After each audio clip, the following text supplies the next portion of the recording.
Isa na namang malupit na produkto mula sa Philking mga kaibigan. Ito yung PK10000 STRA Pro. Kung ang negosyo nyo ay nangangailangan talaga ng kuryente at hindi po pwedeng mawala ng kuryente, aba, nangangailangan talaga kayo ng magandang generator tulad nito. Isang halimbawa na dyan kung ang negosyo nyo ay water refilling station. O kaya nagtitinda kayo ng ice cream. Mga frozen products na dapat may constant na supply ng kuryente para hindi mamatay yung mga freezer nyo. Kaya din itong i-provide yung power na kailangan sa mga equipment nyo kung ang negosyo nyo naman ay gasoline station. Pwede rin sa mga farm, poultry, piggery, pwede rin sa mga restaurants at marami pang iba. Or marami kayong mga equipment sa inyong tahanan, hindi kayo bibitinin nito. So ano nga ba yung lamang nitong generator na to dun sa mga nakakalat na mga generator sa market? So tara mga kaibigan, samahan nyo ako, itutur ko kayo, tingnan natin yung kasu-kasuan nitong unit na to. So unang-una, syempre, tahimik tong generator na to mga kaibigan, compared mo sa mga conventional generator na nakakalat dyan sa market. Pangalawa, ISO 9001 certified po ito. Pangatlo, gustong-gusto ng Pinoy. Ito. So, pinapagana po ito ng diesel fuel. Meron na siyang ATS na kasama mga kaibigan. So, kung sa mga hindi pa nakakaalam ng ATS, ito yung ikino-connect natin mga kaibigan directly doon sa ating mga circuit breaker. Ang sistema nito, kapag ka nawalan ng kuryente, automatic magta-transfer yung flow ng kuryente. For example, nawalan ng kuryente doon sa main source ng kuryente natin from Meralco. Pagka nawalan ng kuryente doon, automatic mga kaibigan, iti-turn on niya yung ating generator. In the event naman na nagkaroon na ng kuryente doon sa main source natin, automatic mga kaibigan, isi-switch niya uli yung ating source ng kuryente. Papatayin niya yung generator at ang gagawin niyang supply naman, babalik tayo doon sa main source ng kuryente natin. Ganyan ang ginagawa ng ATS na to. So free na po yan mga kaibigan, kasama na po sa package. At ang gustong-gusto ng karamihan, di-remote siya mga kaibigan. In one press lang nito, magte-turn on na po ito. Isa pang lamang nito mga kaibigan, meron na itong genset controller na wala sa ibang generator. 5-in-1 genset controller. So makikita nyo na rito yung frequency, yung current, yung battery voltage, yung runtime hour, yung engine temperature, yung generator temp. Ayan, mayroon na rin dito engine oil warning at syempre auto protection, run on indicator at crank indicator. Hindi nyo makikita yan sa ibang generator mga kaibigan kasi mahal yan. Mas magmamahal yung generator ninyo kapag ka nilagyan ito. Dito sa atin, kasama na yan, 78,000 pesos lang mga kaibigan. So tara, tingnan pa natin yung ibang mga functions. So dito, meron din tayong starter switch, on and off. Meron din tayo ditong AC breaker. Yan. At syempre, meron tayong dalawang AC output na 220 volts. Pwede rin itong gamitin pang charge ng mga battery ng inyong sasakyan. At ito po yung ating ATS port. So ito yung ibang specs mga kaibigan. 220 volts yung output niya. 60 Hz po yung kanyang frequency. Single phase. Yung maximum AC output niya is 10 kVA. Yung rated AC output niya is 9 kVA. Siyempre, start system niya is electrical or electronic. At yung protection naman niya is IP23M.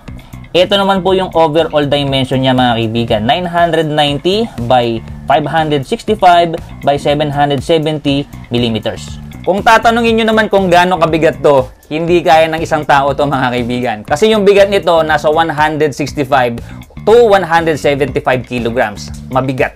Pagdating sa inyo nito mga kaibigan at bubuksan nyo rito, makikita nyo rito syempre, unang-una nyo makikita dyan, nandito nakasabit yung kanyang remote control at yung mga iba pang mga paraphernalia. So tingnan natin kung ano yung mga kasama, no? So ito yung mga gulong niya, kasi po pwede nyo nga siyang lagyan ng gulong dahil sobrang bigat nga, kailangan nyo ng gulong para ma-transfer nyo sa iba't ibang mga lugar. At ito pa yung ibang mga kasama mga kaibigan. Meron na po siyang kasamang dalawang male plug. Ito po yung filter. Tapos meron siyang dalawang susi. So ito ginagamit natin to dito mga kaibigan para nga ito ma-start. Pero since hindi nyo naman kailangan to, itabi nyo na lang muna to sa inyong bahay dahil meron na tayong remote. Tapos may ATS pa tayo. Tapos meron na rin tayo dito mga parang mga maliliit na liabe, Phillips screwdriver. Since electronic nga to mga kaibigan, syempre meron siyang battery. So nakatanggal muna yung battery niya mga kaibigan for safety yan syempre. Nandito yung lalagyanan ng langis. So open lang natin yan. Syempre lalagyan nyo ng langis bago nyo gamitin mga kaibigan. Buksan nyo lang to, dito nyo ilalagay yung diesel mga kaibigan. So dito sa ilalim, ito yung pinaka-container niya At ito naman syempre yung lever niya. Syempre, i-on mo yan para mag-run. Dito naman syempre, sa lahat ng makina, kailangan po nating i-change oil yan from time to time. Ito naman po yung bukasan yan mga kaibigan para ma-change oil nyo. Kung iisipin nyo, parang ang hirap salukin yung oil, no? Ang kainaman yan mga kaibigan, ito na yung pinakasalukan yan. Kasi meron ditong butas. Ayan, no? So, salukin nyo lang dito sa ilalim.